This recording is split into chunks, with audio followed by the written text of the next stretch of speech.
high the Carmel banner and rally, and all of us rally around you. On the passing away of loved ones, people generally say words are failing them. But for me today, words are just flowing on and on. And I was getting impatient because I came on to say, I want to say a few words. I want to say a few words.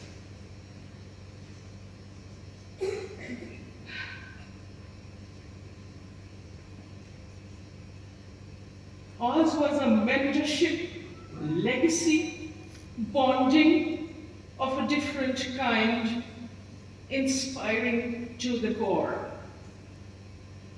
taking you to a flashback.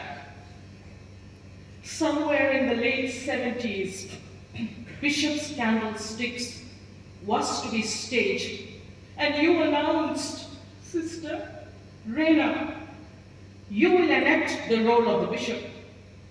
I protested, for I wanted to enact the teenager's fascination of the black, attired, boot-wearing, smoking, gun-toting role of the convict. You knew better. I won the Best Actress award for the role of the bishop. A couple of years later, in St. Mary's College, Shillong, the same play was enacted, and since this time, there was no Sister Mabilia there to insist that I take the role of the bishop. I was very excited. I took on the role of the convict, only to get the Best Supporting Actress and not the Best Actress award. This is how much she knew her children.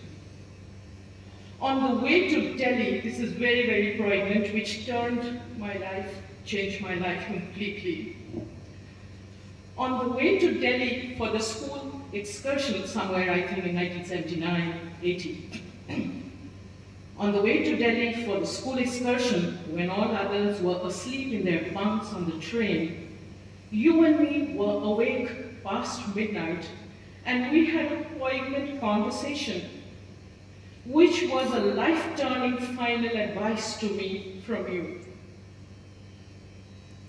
Reina, you are a fiery girl who can either become a Charles Shobraj of the Tihar jail fame, or the good bishop who jumped into heaven. I will always want to remember you as the good bishop who jumped into heaven.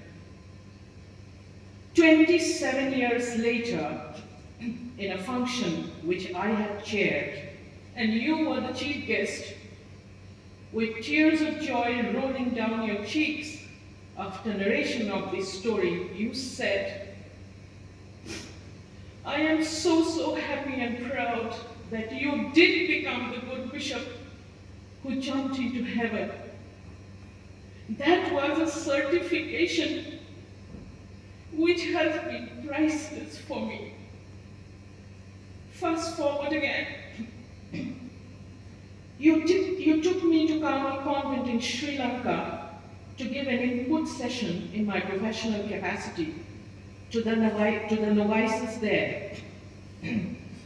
When I touched your feet to seek your blessings before speaking, you said, it is a moment of great pride for a teacher when a student far exceeds her. You have today gone far ahead of us nuns, my true Carmelite child of God. God bless you. This was not a certification alone. It was the highest degree one could ever aspire to acquire in the field of humanity. And this was only because of you, my most precious Sister Mabilia. You gave me the honor and took me to Carmel, Bangalore, Rourkela, Durgapur, Calcutta to impart professional lectures to the educators. I was most humbled as well as blessed to be given such an honor. You often told me that you felt proud of me because it was easy to be a nun inside the convent, but to be one in the outside world was a tough job.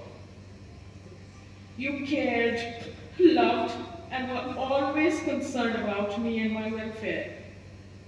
In the later years, you would often tell me, jokingly, "Wish we did not teach you such high, lofty ideals. You also must learn to be a little wicked in today's world, my girl. You must keep some money aside for your retirement years. People must pay you for your services," so on and so forth. I feel so guilty and sad that I could not meet you in person in the last 1 year or so. Every time I planned, something came up. When my mother was ailing, you would strictly instruct me, "Don't leave mommy and come here now. Take care of her." Ma left in April 2025. 8 months later, you are gone. Death has become an integral part of my life. And as I navigated all this, you often told me, "God is testing you and making you stronger. Accept it with grace." God bless you, my wonderful child of God. This is a phrase I have picked up from you, and I pass it on. Your legacy will surely be continued. Last night, as I was sharing a beautiful journey with one of my children, he remarked, "It's really so inspiring to hear all these.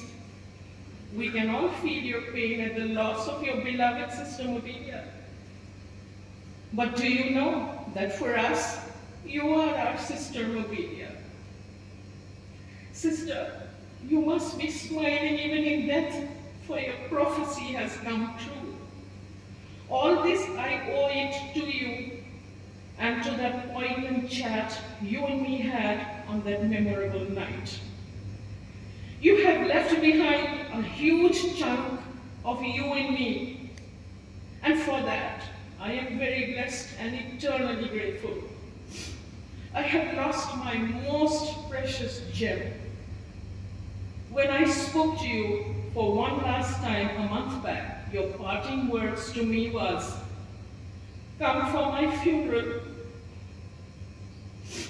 And so here I am. I hope you are seeing me and blessing me from above.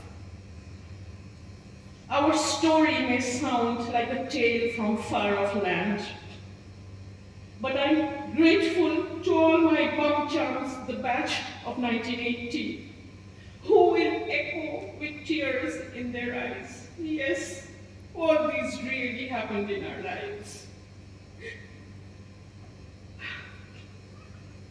As an afterthought, all of us have lost an educator par excellence. We will miss you forever. Go home to God in peace, our prayerful sister Mabilia. The angels are waiting to receive you at the gates of heaven. Live there in eternal peace, bestowing your blessings on each one of us forever. Love you from the core of our hearts. All of us feel orphaned at your physical departure. Love you very much. Thank you very much for giving me a patient hearing, and sorry for me getting emotional. Thank you.